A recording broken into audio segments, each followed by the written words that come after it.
So we have a right-sided neck pain and also unilateral headache. So a patient is experiencing right-sided neck pain with headaches that are in basically the lateral aspect of the head, so the temporal region.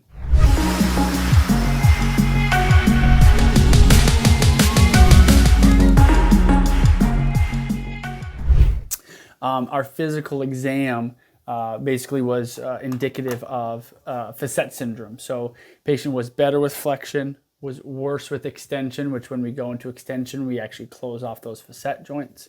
And then our Sperling's maneuver, which is basically an extension, contralateral rotation, and then lateral ipsilateral flexion, reproduced the pain in her neck. And that maneuver compresses basically the facet joint maximally, which then is indicative of some actual facet irritation.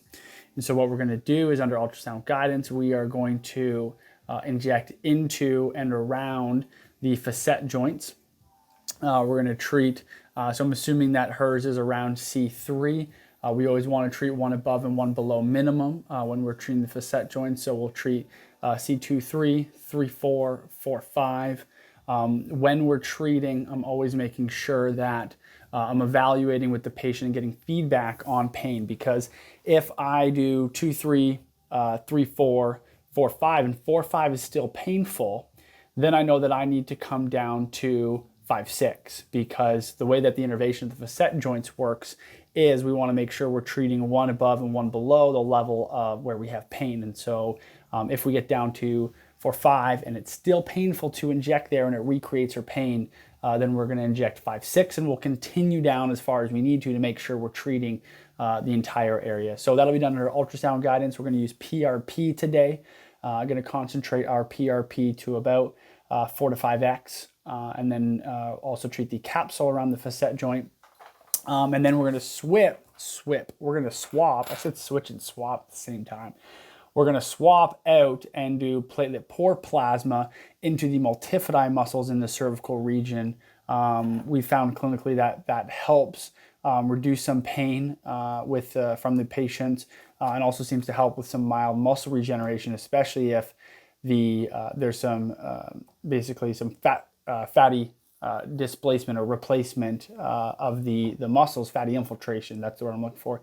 Infiltration of those muscles, which happens with long-term chronic pain because the multifidi muscles are not working as well. So platelet poor plasma does better than platelet rich plasma inside muscles. And so that's why we are going to be doing platelet poor plasma today, but we'll basically do that into the multifidi muscles. And then last is because the patient has some generalized instability from an accident, is we're going to treat the nuchal ligament. The nuchal ligament is that big ligament that starts at the back of the head on the occipital ridge, and it travels down and it ends up becoming the supraspinous ligament that is over top of the spinous processes in the thoracic and lumbar regions.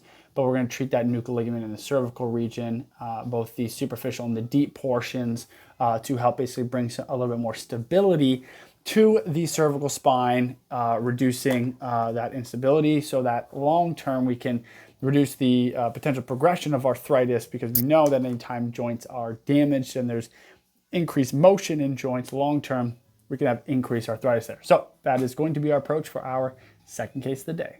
So we just finished our first procedure of the day. We did a stellate ganglion block on the right side for this patient. The patient has a long-standing history of migraines that we've been working together for close to 2 years now, and we've made big impacts on the frequency and the duration of the migraines.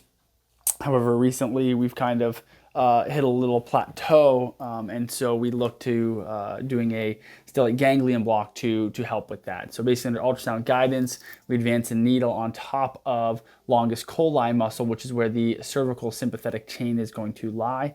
Technically, the stellate ganglion block is a misnomer because the stellate ganglion is actually at C7T1 and the block that we do is actually at C6. But we get spread of the fluid downwards, which then allows the injectate to go over top of the stellate ganglion.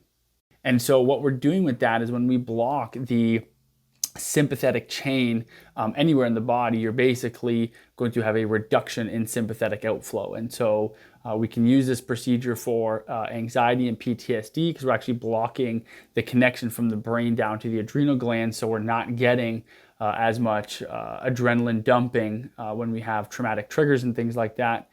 We can also have a overexpression of the parasympathetic nervous system, which will help with anxiety states, generalized anxiety, things like that. And then also sympathetically mediated pain and vascular migraines can also see positive benefit from the stellate ganglion block. So we can help with things like CRPS and other vascular occlusive diseases of the upper arm and also the head and neck. And so we will track this patient over the next few weeks and see how they do with their chronic migraines.